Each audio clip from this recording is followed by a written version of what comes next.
Powered by the Montana Television Network. This is the 10 o'clock news on Q2, Montana's news leader. Good evening, everyone. Thanks for joining us tonight. I'm Jeanelle Slade. And I'm Jay Cohn. Memorials for the Las Vegas shooting victims now popping up around the country as the dead and wounded are identified. Police say they're learning more about Stephen Paddock, who killed 58 people and injured more than 500 before taking his own life. Tonight, dramatic video released from the body cam of Las Vegas police officers who responded to the shooting. CBS News correspondent Kenneth Craig has more now from Las Vegas. Hey,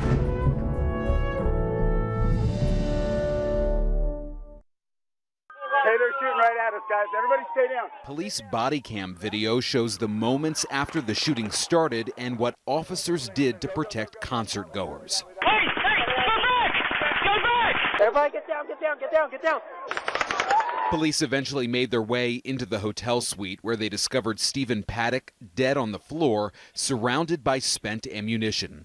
Police found 23 guns and rifles along with 12 bump stocks, devices added to semi-automatic guns that allow rapid firing like fully automatic weapons. Las Vegas officials say from his 32nd floor perch at the Mandalay Bay Casino Resort, Paddock unloaded his weapons on a country music festival below. Police say he set up cameras, including one on a food service cart outside his room. There was another camera placed inside the hotel room door peephole so that he could see down the hallway. Paddock once worked for the Postal Service and as an IRS agent. In recent years, he spent his time gambling. Leading up to the shooting, Paddock transferred $100,000 to the Philippines, where his girlfriend, Mary Lou Danley, is believed to be now.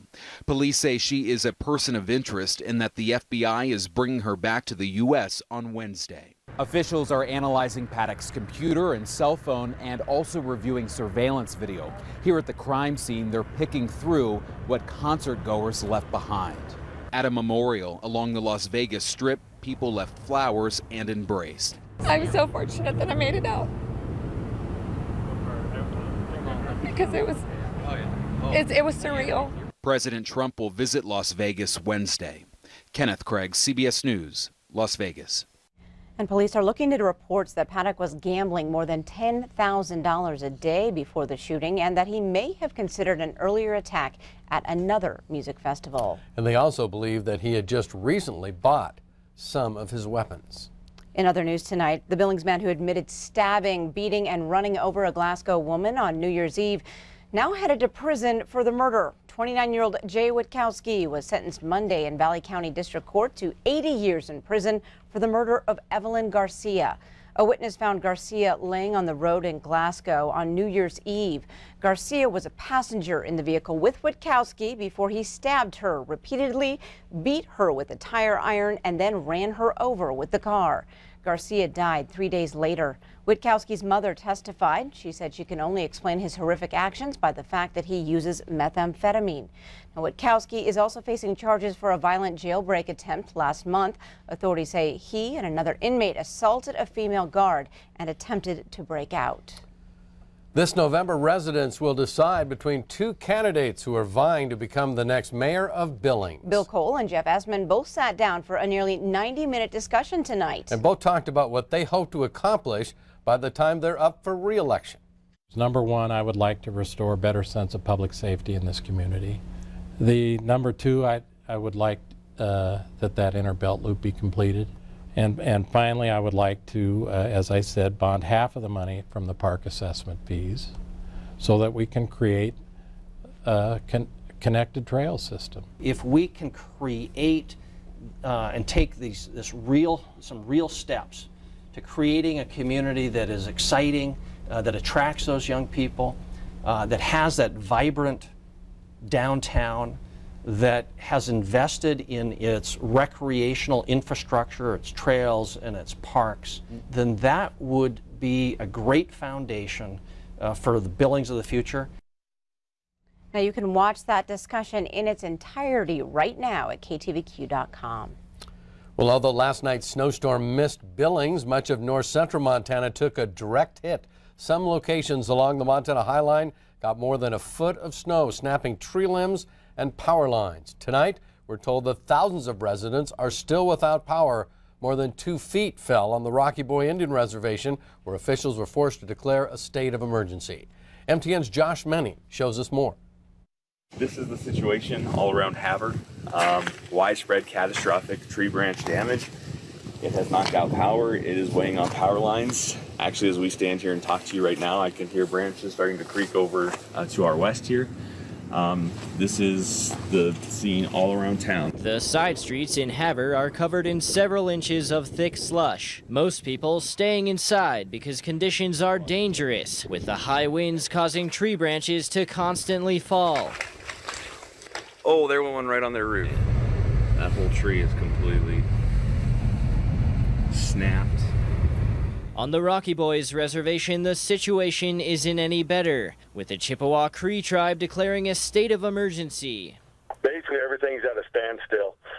We're asking residents to stay in the house, do not travel on the roads. All businesses are closed. Only emergency personnel are authorized to be on the roads.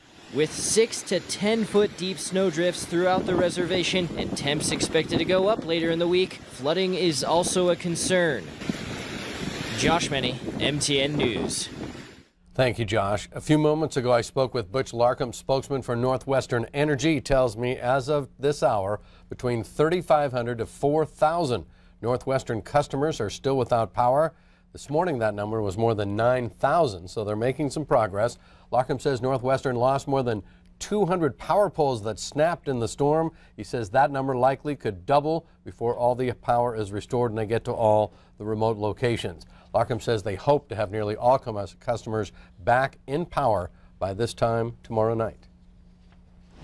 And with more on that snow, Bob McGuire, anything but a winter wonderland. Well, the good news here is that storm now is finally done and it's moved out of the region, no longer snowing. So we thought we'd update some of the snow totals and take a look at this. Rocky Boy, you heard about how bad it was. Well, look at this. Now it's up to 30 inches. 9 miles southeast of Rocky Boy, 25 inches. Havre had 15.8 inches of snow. Cutbank had 14. And then about 4 miles southeast of Bynum had 8.4 inches of snow. A little closer to home, here's what we had. 4 inches of snow reported 17 miles southeast of Burgess Junction. At Will Sal, they had about 3 inches of snow near that area. Roundup reported 2.8 inches, and Judith Gap, and 6 miles southeast of Livingston, had about 2 inches of snow in that area as well. And one other final note, as you can see here up in Phillips County, that's a winter weather advisory that's been extended until 6 a.m. tomorrow morning because of the drifting snow in that area and very icy roads. It's very hazardous travel there.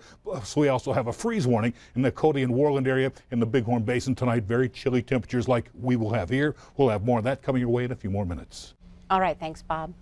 President Trump creates more controversy after he flew to Puerto Rico today to visit the territory severely damaged during Hurricane Maria. This evening, Puerto Rico's governor upped the death toll from 16 to 34. Seth Lemon brings us more details.